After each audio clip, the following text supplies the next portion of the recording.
E aí, meus amigos, beleza? Pessoal, faz um pouquinho mais de uma semana que eu não fiz mais vídeo nenhum.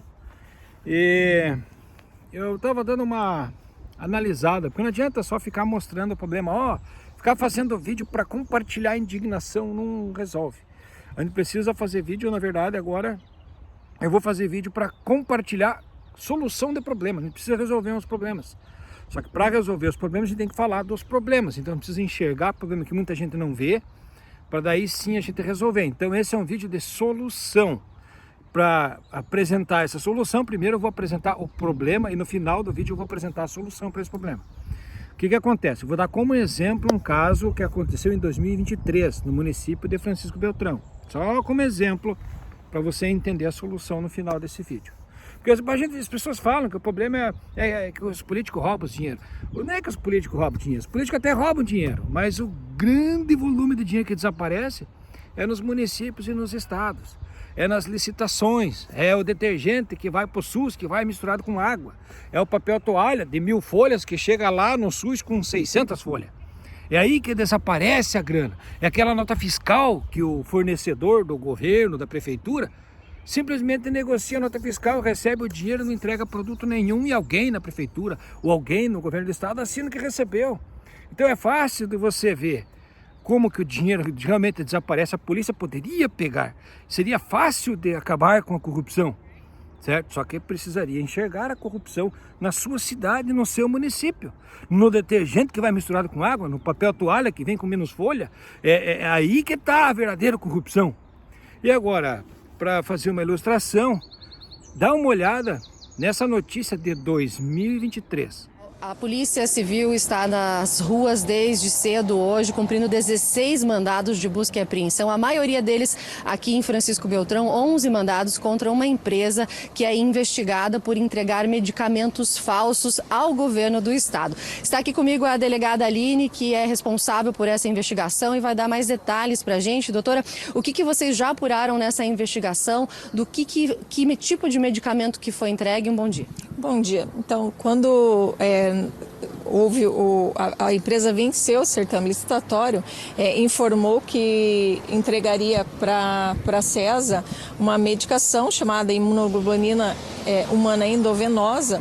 É uma medicação de alto custo, só para ter uma ideia, cada uma delas no valor de R$ 1.780, totalizando aí 6.000 frascos, que ao todo deu um prejuízo para o estado de R$ 10.680.000, e informou que seria de uma empresa idônea, e quando foi entregar essa medicação, ganhou o certame por causa disso, pelo valor e por ser uma medicação idônea, e quando da entrega, entregou uma medicação falsificada. Havia já um aviso, um alerta e uma proibição por parte da Anvisa, no sentido de que a Bayer, a empresa Bayer, não importava, nem distribuía, nem produzia essa medicação. Só para entender direitinho a notícia, gente, é o seguinte: é que existe um medicamento muito caro que custa R$ 1.780 o comprimido, R$ 1.780 cada comprimido desse imunoglobulina. É um medicamento muito caro. E o que acontece? Um cidadão lá de Francisco Beltrão participou da licitação e falou: não, eu entrego esse medicamento por 1.780. Por quê? Porque os outros concorrentes que concorreram na licitação iam entregar esse medicamento ainda mais caro do que 1.780. Então ele ofereceu para o governo do estado comprar esse medicamento, cada comprimido, a R$ 1.780. Acontece o seguinte: esse cara não tinha esse medicamento para entregar. Esse cara mandou falsificar as embalagens, mandou falsificar em nome da Bayer. Bayer que é uma fábrica de remédio, né? Se a Bayer é bom, Bayer é bom. Isso aí era a propaganda que tinha do Ivomec, né? Dos negócios para boi, né? Se a Bayer é bom, mas essa Bayer também fabrica remédios, mas não fabrica esse imunoglobulina. Então o que acontece? O cidadão mandou fazer uns frasquinhos, mandou fazer as embalagens e colocou a marca Bayer na embalagem, certo? Só que o que aconteceu? Em vez dele colocar nesses frasquinhos que ele mandou fazer essa imunoglobulina, que deve ser um negócio muito difícil, R$ 1.780, deve ser um negócio importado, é uma medicação muito específica, muito refinada. Então o que acontece? Esse cara fez as embalagens, colocou na embalagem o nome da Bayer e botou dentro desses comprimidos um antibiótico de 5 reais. Então cada negocinho que ele fez ali, botou um negocinho de 5 reais ali, um antibiótico ali para foda-se, porque vai para o Estado mesmo. Quando vai para o Estado, quem é que vai utilizar esses remédios? Vai ser os pobres. Então os pobres que vão ganhar dinheiro do governo, que vão ganhar o remédio do governo, vão pegar o remédio falsificado e foda-se, morra para lá. Por quê? Porque o cara não tem nada a ver com isso daí, que o cara vai ganhar o dinheiro dele, foda-se. E esse cara, só nessa venda que pegaram, sem falar nas vendas que não pegaram, essa venda que pegaram, ele ganhou 10.680.000 reais.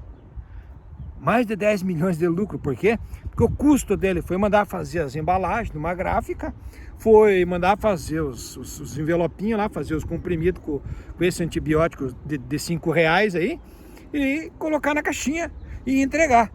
Então esse cara ganhou mais de 10 milhões só nessa venda dessa licitação. Só nessa venda dessa licitação o cara ganhou mais de 10 milhões de reais. Então ele vendeu cada comprimidinho de 5 reais que ele gastou por R$ 1.780 para o governo do estado do Ratinho Júnior no Paraná. É isso que aconteceu em 2023. E aí foi exatamente essa medicação que eles entregaram na CEMEPAR, né, que é o Centro de Distribuição de Medicamentos do Estado. Esse medicamento, a imunoglobulina, ela é usada para quê? É um problema de saúde pública esse tipo de medicamento?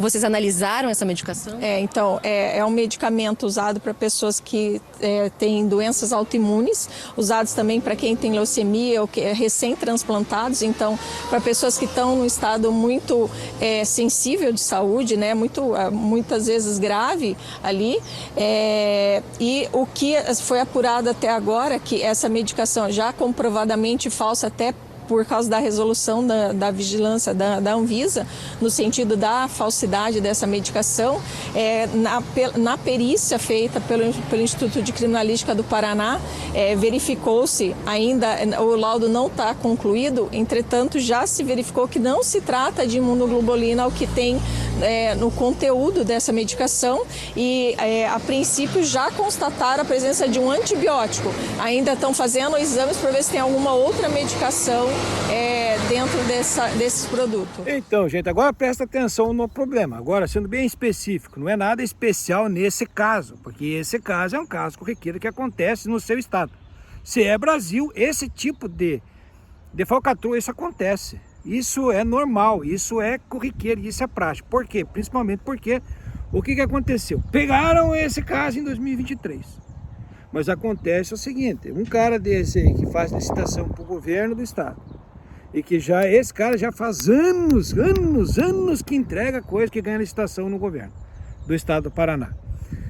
Com certeza absoluta que o pessoal lá do governo tem algum tipo de contato, tem algum tipo de conchave de combinado.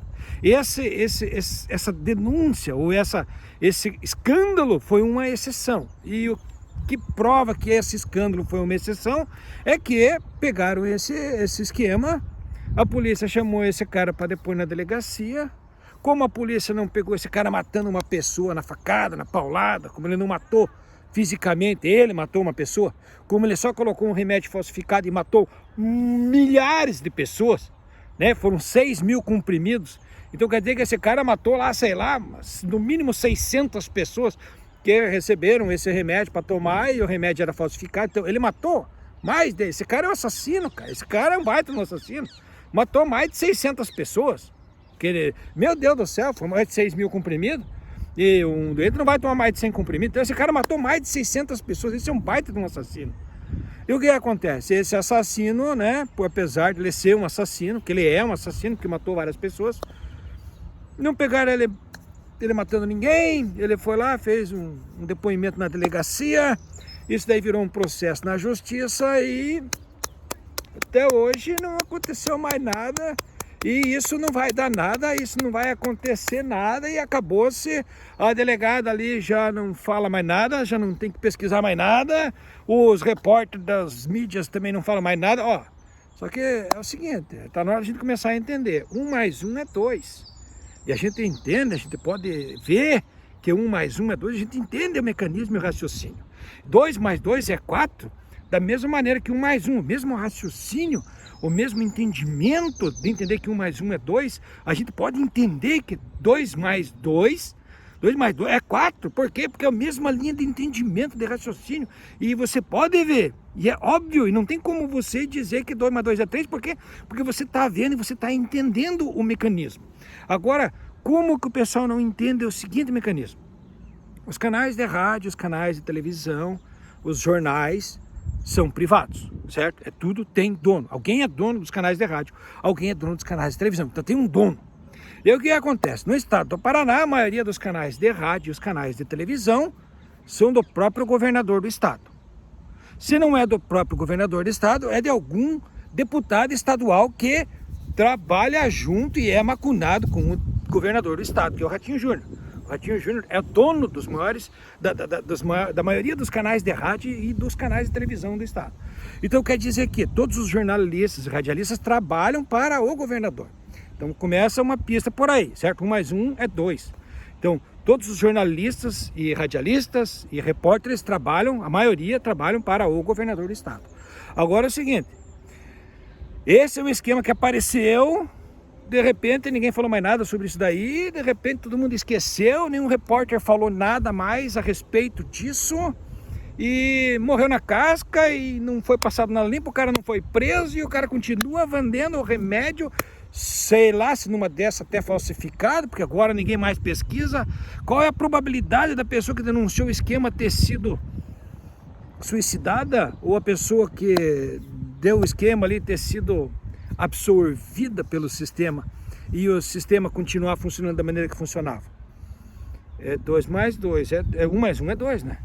Agora vamos lá, 2 mais 2 é 4.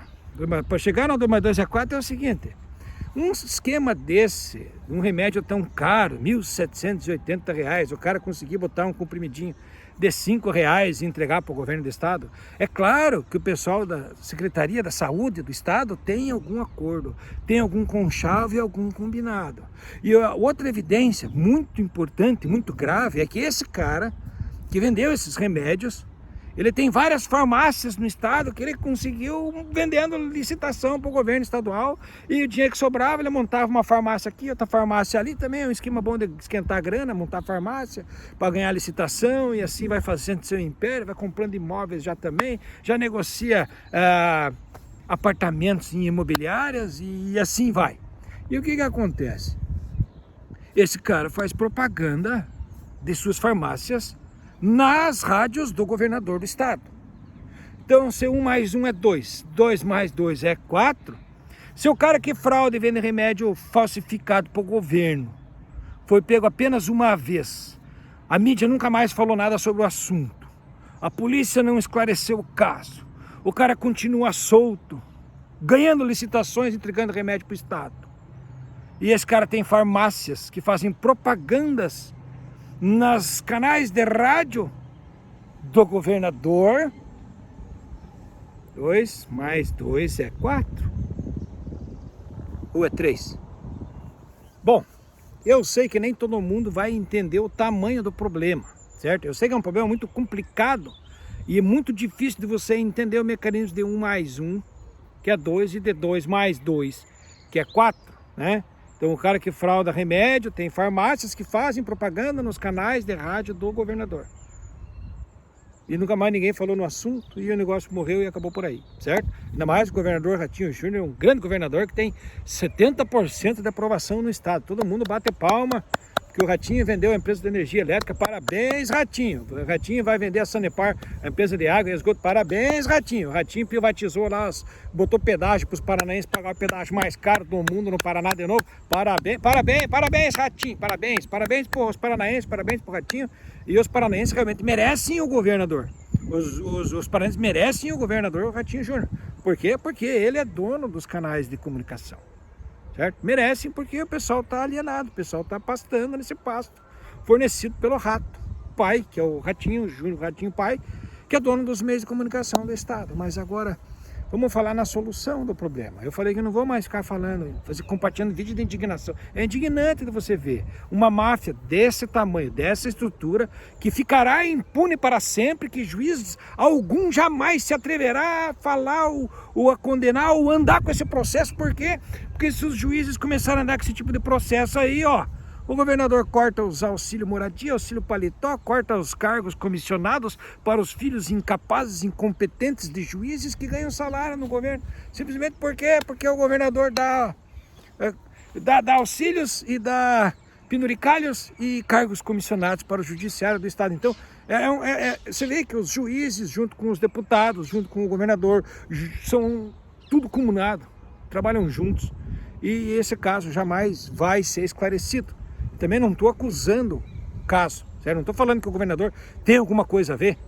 Eu só estou mostrando a matemática de que, se ninguém mais falou no assunto, é porque alguma coisa óbvia fecha a conta.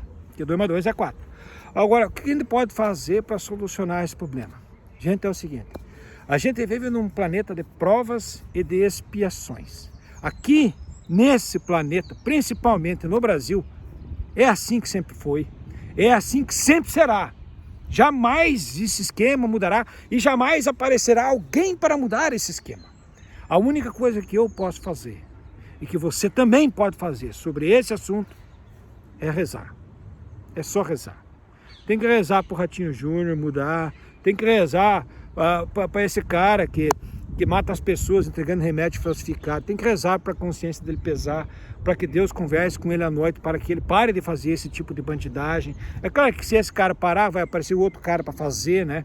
Mas a única coisa que eu posso fazer, que eu peço ajuda para você fazer também, para você me ajudar, é rezar. A gente só pode rezar para que essas pessoas, com a graça divina de Deus, mudem a maneira de pensar, mudem a maneira de agir e comecem a fazer as coisas certas. Por quê? Porque eles sempre estiveram no poder, sempre estarão no poder e nós não podemos fazer nada além de rezar. Então a solução que eu tenho para lhe apresentar sobre esse tipo de caso é, gente, vamos rezar para o Ratinho Júnior, vamos rezar para esse playboy aí que falsifica os remédios, para o cara que recebe as licitações fraudadas no governo. Vamos rezar para essa gente, vamos rezar para esses caras. Esses caras estão precisando de oração. É só o que a gente pode fazer e a gente deveria realmente se unir e fazer, tá? Um abraço para ti e vamos rezar aí para o governador do Paraná, para ele tomar jeito e para acabar com essas folias, que esse negócio realmente é uma vergonha e só não vê quem não quer ou quem assiste os canais de comunicação do governador. Agora tenho dito e agora eu fui.